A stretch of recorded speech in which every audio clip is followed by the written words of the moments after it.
Η πρώτη ελληνική σημαία με το Λευκό Σταυρό θεωρείται η πρώτη επίσημη ελληνική σημαία, η οποία κατασκευάστηκε στην ιστορική Ιερά Μονή Ευαγγελισμού Θεοτόκου Σκιάθου.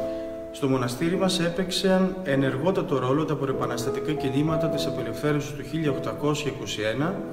αφού στο μοναστήρι μας κατέφευγαν οι οπλαρχηγοί, ο Κολοκοτρώνης, ο Μιαούλης, ο Νικοτσάρας και πάρα πολλοί άλλοι από τους γνωστούς,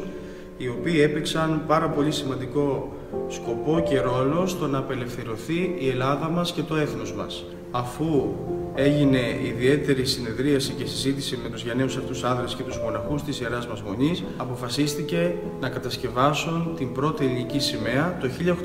1807. Έτσι λοιπόν αποφασίστηκε εν μέρει ότι το σχέδιο της ελληνικής σημαίας θα είναι ο Λευκός Σταυρός, μέσα κυρίως από την πίστη των ανθρώπων αυτών, και γύρω από το Λευκό Σταυρό θα υπάρχει το γαλάζιο ύφασμα που συμβολίζει την Ελλάδα, την ελληνική θάλασσα και όλα τα πλοία αυτά που συνέδραμαν στο να απελευθερωθεί το έθνος μας. Έτσι λοιπόν υψώθηκε η πρώτη ελληνική σημαία στα πρώτα πλοία της Επαναστάσεως και αντικατέστησε τη ρώσικη σημαία.